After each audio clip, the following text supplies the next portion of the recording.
We begin chapter 14. We're speaking about the Beinoni, the intermediate individual.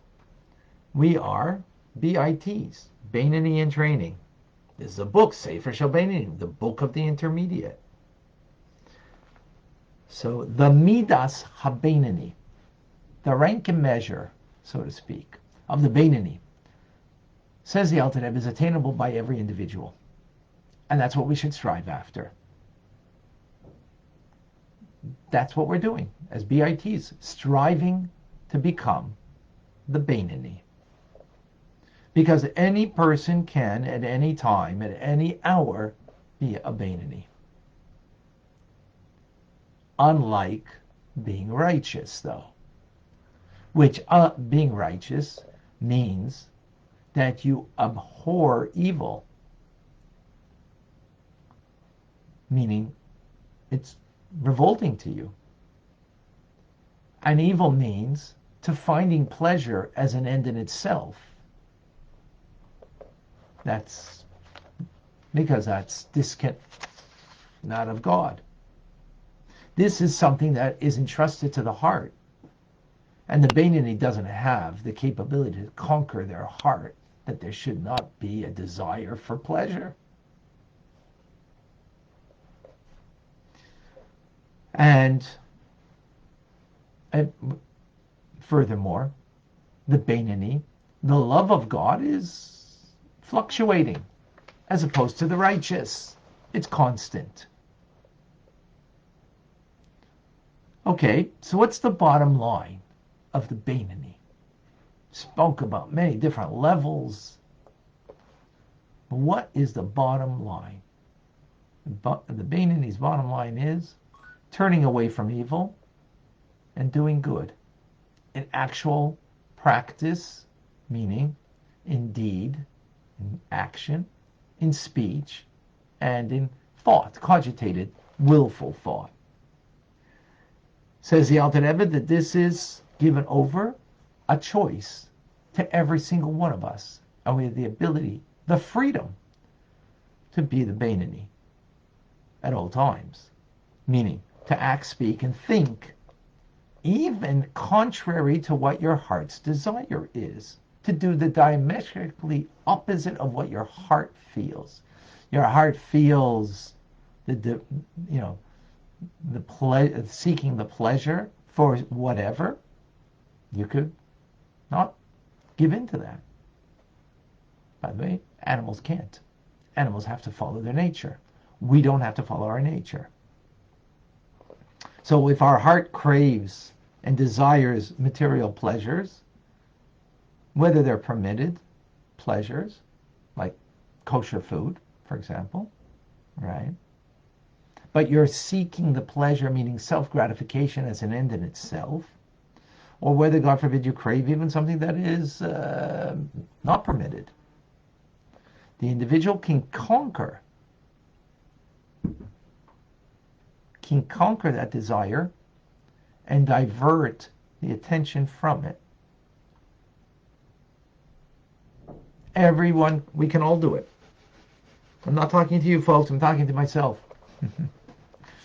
As I am like you, a Beinoni in training. So, how do we do this? How do you accomplish this? So Alter Rebbe now is going to give a conversation that we can have with ourselves, and this is a conversation that we have to ourselves, that we say to ourselves. What do we say? I don't want to be a Rasha. This is what the Beinoni says. I don't want to be a Rasha. I don't want to be an evil person, even for one moment. Because under no circumstance do I want to be disconnected from my source in one God. And as it states in Isaiah, that sin separates us from our source in God. So that's the negative. I don't want to be separate. Further, I actually desire instead that I want to unite my nefesh, ruach, and neshama, 3 levels of the soul within us, with God. How?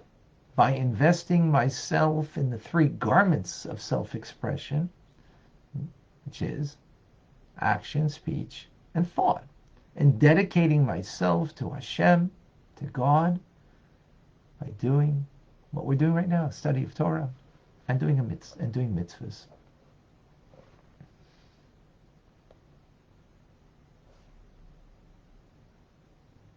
Now, the conversation continues. This is the conversation, the Beinani, that they have with themselves. And us, Beinani in training, a conversation we can have with ourselves. Right? When you're put up to a challenge, a test, a difficulty, so I don't want to be disconnected. Not only I don't want to be disconnected, I want to be connected through a mitzvah. Continues the conversation. This desire to unite and be one with God comes out of a love for God, which is most definitely the part and makeup of my very soul. Now he continues in the conversation that this is really, and just a reminder that the Alter Rebbe speaks specifically to his followers and Jewish people, that this is, something that we all can strive that from these teachings to all.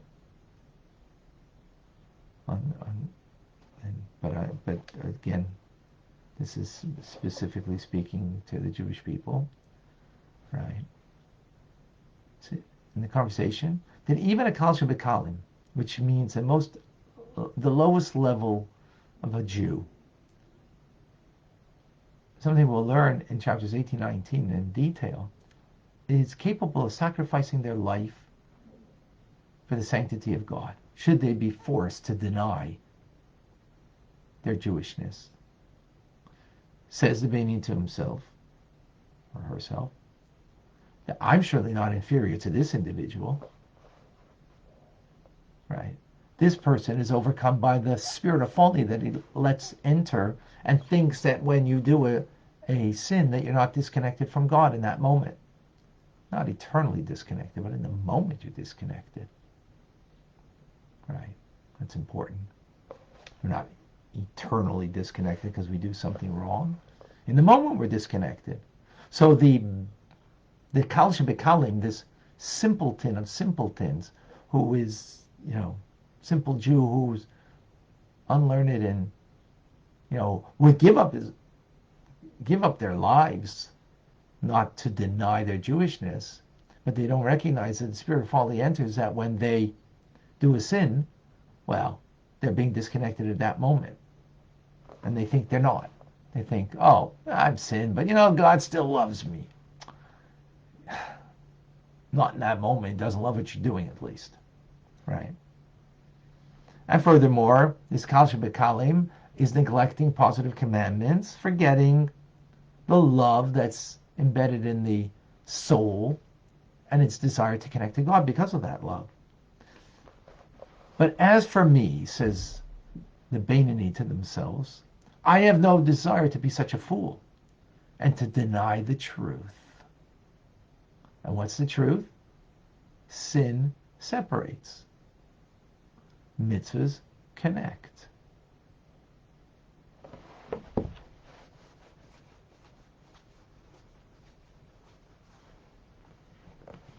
Now,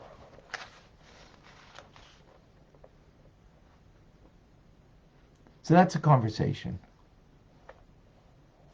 That is the conversation. I'm going to get back to that. Different, however, was something entrusted to the heart. In other words, that of a perfectly righteous person. Absolute hatred for anything that is not godly. That's not something the Beinani can accomplish. Because you hate as much as you love something. As much as you love God so deeply, you will hate anything that is ungodly. But that is the righteous, and that will be only something that the Beinoni and the rest of us, BITs, will have in the time to come when Mashiach comes. Right? No, we're not privileged to have that today. That's a gift from above. And with this, then we can understand what we brought in chapter 1, that Eve said, God, you created the righteous and the wicked. So we asked the Alter Rebbe asked the question, God creates righteous? Isn't that something of freedom of choice? Oh, with this now we understand. No, not everybody has the capacity to be righteous. In other words, God creates certain people with a capacity in their soul to be righteous. But for the most part, no. Not me. And I would assume not anybody else that's here right now in this class. That we don't have the capacity of gaining the rank of the righteous. We'll see more on that. But that is a unique soul that is created to be able to attain that. But what is the Beinoni? The Beinoni, to sum up, looks at life, owns their life, completely owning,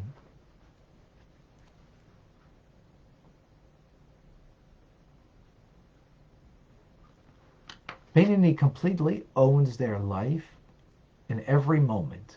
Seeing at every moment is either about a connection or a disconnection to God. Is this connecting me to my source above? Or am I being disconnected from my source above? That's the simple litmus test that the Beinoni sees life. Now, sometimes it might be gray areas, not so obvious, but the question is a very simple question. Is what I'm thinking now connecting me to God? To my source above? To the divine? Or what I'm thinking right now is a disconnect from my source above? What I'm saying, is it connecting or is it disconnecting me? The way I'm acting in my actions, is that a connect or a disconnect? That's a very simple way to put it. And I would suggest that we can come to a situation and just ponder that simply. And then we might get the answer. Now, sometimes we might delude ourselves in thinking, but if we're really honest and earnest about it, and this is what we want, so maybe that negative thought that we're thinking, that unwholesome thought, oh, it's disconnecting. Simple. Okay? Doesn't belong. You remove it. I want to say something that might be not so nice. Is it going to connect me or disconnect me? That's the Beinoni in simple terms.